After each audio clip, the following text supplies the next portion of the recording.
அனைவருக்கும் இனிய காலை வணக்கம். வாழ்க்கை என்பது ஒரு சந்தர்ப்பம், நழுவ விடாதீர்கள். ஒரு கடமை நிறைவேற்றுங்கள், ஒரு லட்சியம் சாதியுங்கள், ஒரு சோகம் தாங்கிக் கொள்ளுங்கள், ஒரு போராட்டம் வென்று காட்டுங்கள். நீங்கள் வாழ்க்கையில் வெற்றி பெற கடவுளை பிரார்த்திக்கிறோம். முதலில் நாம் காண இருப்பது இந்நாள் பொன்னாள்.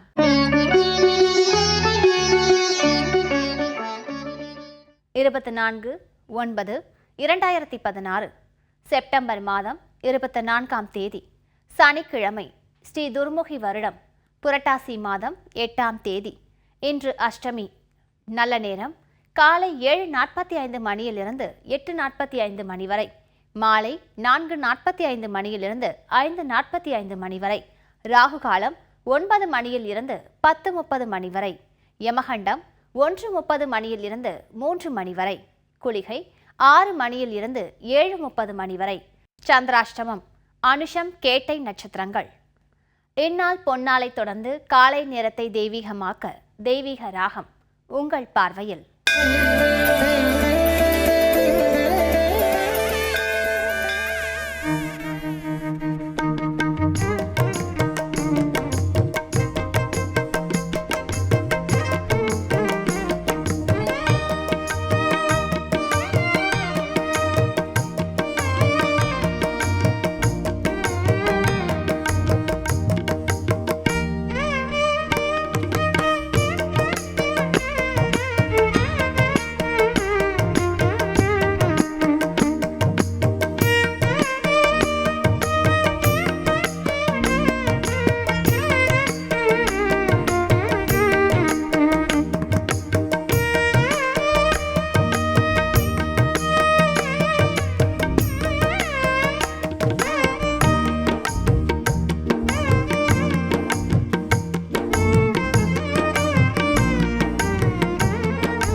காலை பொழுதுல மென்மையான வயலின் இசையை கேட்கறதுக்கு ரொம்பவே இனிமையா இருக்கு. அடுத்ததான் நம்ம காண இருப்பது ஆன்மீக அருளமுதம். அதற்கு முன்னாடி ஒரு சிறிய இடைவேளை.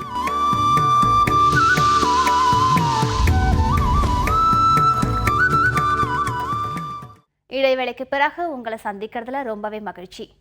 அடுத்ததான் நம்ம காண இருப்பது திருமந்திர தேனருவி சொற்பொழிவு உங்களுக்காக.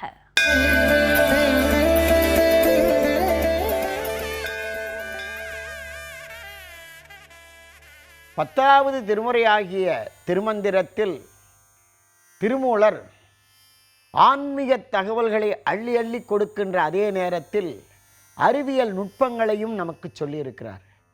இன்றைய விஞ்ஞான அறிவியல் நுட்பங்களை பல திருமந்திரங்களிலே நாம் காணுகிறோம்.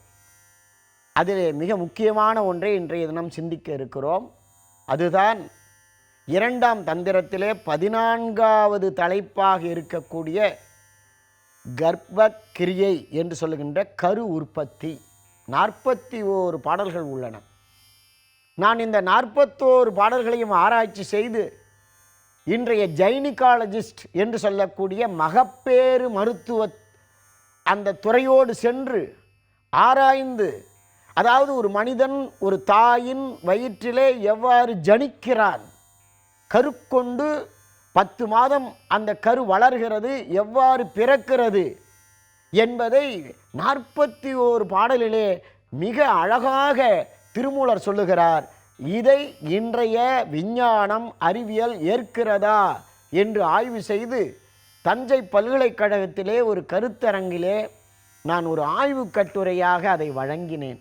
அப்படி வழங்குகின்ற பொழுது அதில் வினா கேட்டார்கள் பல அறிஞர்கள். வியந்து போனார்கள்.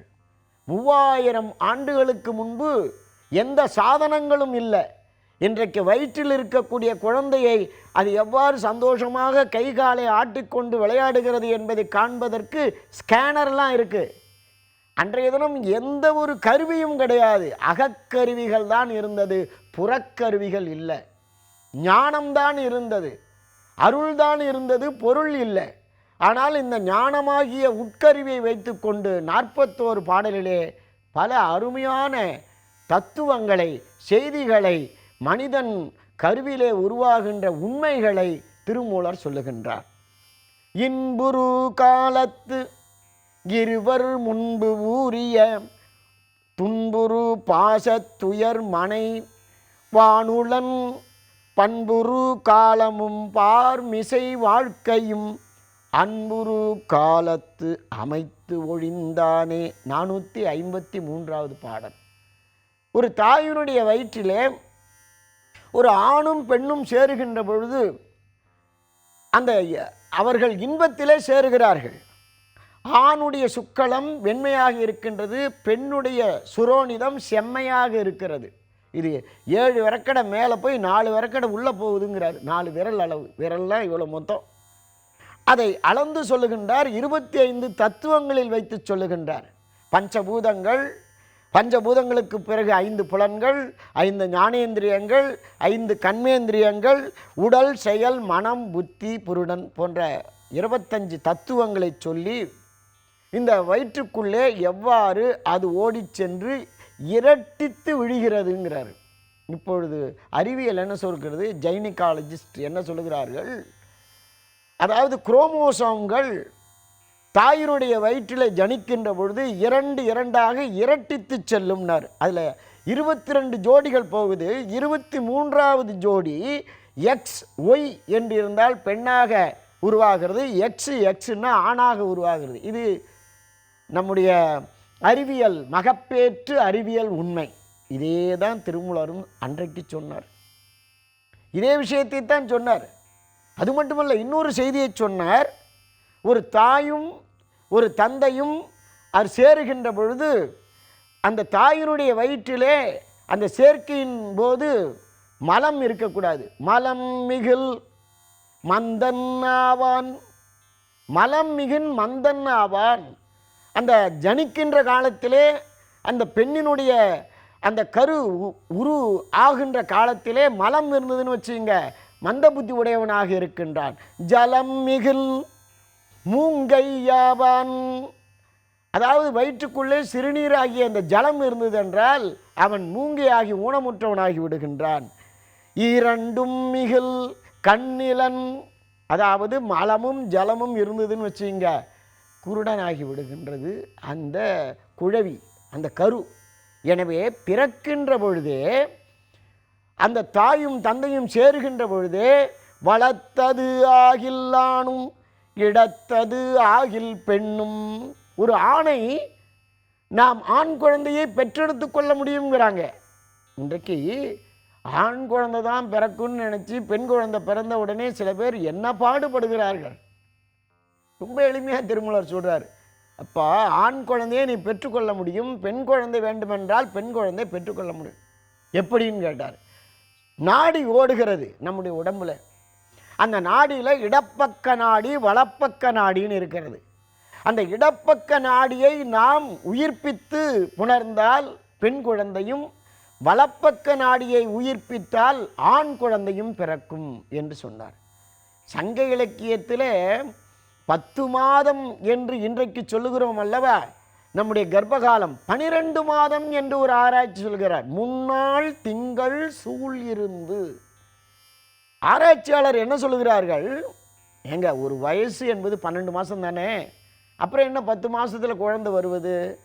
ஒரு வயது 12 மாதத்துக்கு ஒரு தடவை தானே வயது கூடுது. அப்போது பிறப்பதற்கு முன்பு ஓராண்டு 12 ஆண்டு தான் இருந்தது. அது என்ன ஆகிவிட்டது, 12 10ஆக மாறி இப்பொழுது சராசரியாக 8.5 மாதத்திலே குழந்தைகள் பிறக்கின்றன. இது அறிவியல் உண்மை. இதை திருமூலர் அன்றே கண்டுபிடித்து சொன்னார். இன்னொரு உண்மையை சொன்னார். அதாவது கர்ப்பத்தில் இருக்கக்கூடிய குழந்தை என்ன ஆகிறது, அந்த தாயினுடைய கருவறையில் இருக்கக்கூடிய அந்த குழந்தை ஆப்பிரிக்காவில் இருக்கின்ற குழந்தையாக இருந்தாலும் சரி, அமெரிக்காவிலே இருக்கக்கூடிய குழந்தையாக இருந்தாலும் சரி, தங்க நிறத்திலே இருக்கிறது என்று ஒரு உண்மையை சொன்னார். நான் ஏன் ஆப்பிரிக்கா அமெரிக்கா சொன்னேன் என்றால், பிறந்த உடனே ஆப்பிரிக்க குழந்தை கருமையாக இருக்கிறது, அமெரிக்க குழந்தை வெள்ளையாக இருக்கிறது. ஆனால் 2 குழந்தைகளுமே கர்ப்பத்தில் இருக்கின்ற பொழுது தங்க நிறமாக ஜொலிக்கிறது என்ற ஒரு உண்மையை திருமூலர் திருமந்திரத்திலே கரு உற்பத்தி என்ற ஒரு அருமையான செய்தியில் சொல்லியிருக்கின்றார். ஒரு சிறிய இடைவேளைக்கு பிறகு மீண்டும் சந்திக்கலாம்.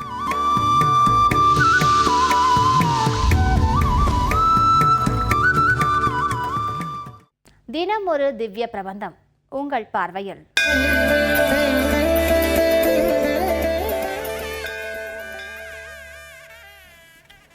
ஸ்ரீமதே ராமானுஜாய நம. ஸ்ரீசைலேசதயாபாத்திரம் தீபக்தியாதிகுணார்ணவம் யதேந்திர பிரவணம் வந்தே ரமஜா மாதரம் முனிம் லக்ஷ்மீநாதசமாரம்பாம் நாதயாமுனமத்யமாம் அஸ்மதாச்சாரிய பரியந்தாம் வந்தே குரு பரம்பராம். இந்த யசோதைக்கு இந்த பெண்களெல்லாம் சொல்லுகின்ற குற்றச்சாட்டை கேட்கின்ற பொழுது வருத்தம் மேலிடுகின்றது, துன்பம் அதிகரிக்கின்றது.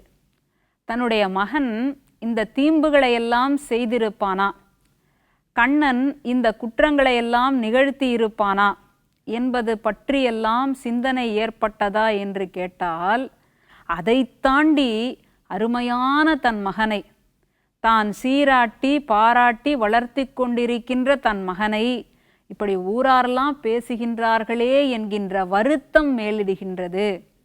அதனால் தன்னை பாவி என்று சொல்லிக் கொள்ளுகின்றாள் யசோதை. தன்னுடைய மகனை அழைக்கின்றாள். மகனே, என்கிட்ட வந்துடு, இவர்கள் பல்வேறு புகார்களை செய்கின்றார்கள், அதனால் நீ அவர்களிடம் செல்லாதே, நம் வீடு வந்துவிடு என்று அழைக்கின்றாள். அப்படிப்பட்ட நிலையில் ஆழ்வார் இந்த பாசுரத்தை அனுபவிக்கின்றார். வருக வருக வருக இங்கே வாமன நம்பி வருக இங்கே, கரிய குழல் செய்யவாய் முகத்து காகுத்தன் நம்பி வருக இங்கே, அரியனிவன் எனக்கின்று நங்காய் அஞ்சனவண்ணா அசலகத்தார் பரிபவமே பேசத் தரிக்ககில்லேன் பாவியேனுக்கிங்கே போதராயே என்று அழைக்கின்றாள். இந்த ஊரில் நான் ஒருத்தி பாவி அப்படின்னு யசோதை சொன்னாலாம். ஏன் பாவி எதற்காக பாவி என்று கேட்டால், அருமையான தன் மகனை, அவதார புருஷனான கண்ணனை இந்த ஊரில் இருக்கின்ற பெண்கள் எல்லோரும் கோள் சொல்லிக் கொண்டிருக்கின்றார்களே என்கின்ற கவலை, அவர்களெல்லாம் குற்றச்சாட்டு சுமத்துகின்ற அந்த பேச்சுகளையெல்லாம் கேட்கக்கூடிய நிலையில் நான் இருக்கின்றேனே, அதனால் நான் பாவி என்று சொல்லிக் கொண்டாளாம். அவதார புருஷனையே பெற்று வளர்த்து கொண்டிருக்கின்றாள். ஆனால் இந்த ஊரில் இருப்பவர்கள் பேசுகின்ற ஏச்சுக்களையும் பேச்சுக்களையும் கேட்க முடியாமல் பாவி என்று சொல்லிக் கொள்ளுகின்றாள். அதனால் கண்ணனே, நீ வாமனனாக ஒரு முறை அவதாரம் நிகழ்த்தினாய், அந்த வாமனனாக இங்கு வந்துவிடு. உடனே யசோதைக்கு ஆழ்வார் யசோதை நிலையில் இருந்து கொண்டு பேசுகின்றார்.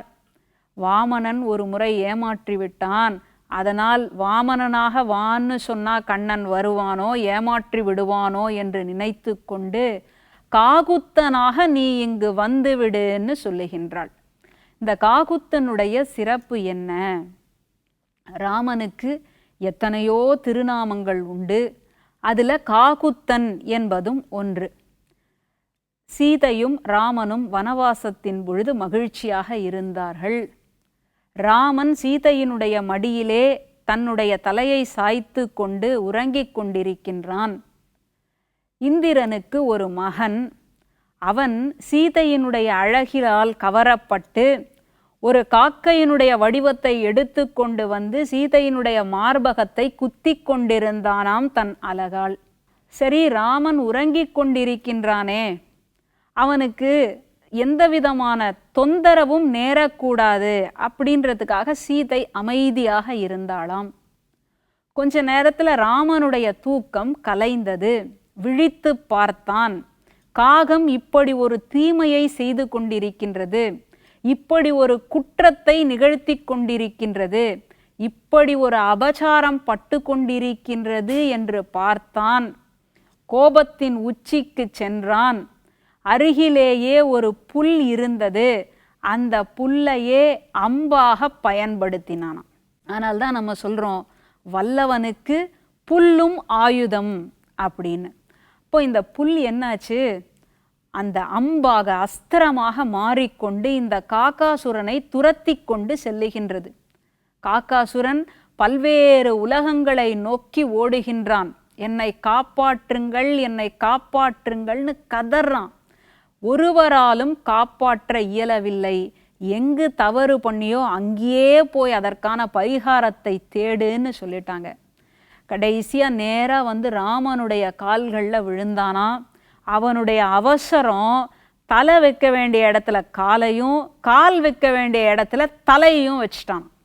ராமனுடைய திருவடிகளில் கொண்டு வந்து காலை வச்சுட்ருக்கான். உடனே சீதை என்ன பண்ணிடலான்னா, தலையை திருப்பி ராமனுடைய திருவடியில் போட்டாலாம்.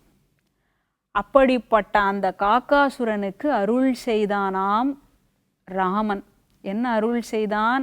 இந்த புல்லுக்கு ஏதாவது ஒரு உணவு தர வேண்டும், அதனால் நீ உன்னுடைய ஒரு கண்ணை கொடுத்துடு, அந்த புல் உணவாக எடுத்து கொண்டு சென்று விடும்னு சொல்லி அந்த காக்கையினுடைய ஒரு கண்ணை மட்டும் எடுத்து கொண்டு அதனுடைய உயிரை விட்டுவிட்டான்னு பார்க்குறோம். அப்படிப்பட்ட பேரருளான காகுத்தனாகிய நீ நான் அழைப்பதற்கு வரவேண்டும் என்று ஆழ்வார் யசோதையினுடைய நிலையிலிருந்து அழைத்து கொள்கிறார். என்ன நேயர்களே, இன்னைக்கு நாள் இனிய நாளா அமைய வாழ்த்துக்கள். மீண்டும் நாளைக்கு சந்திக்கலாம். நன்றி, வணக்கம்.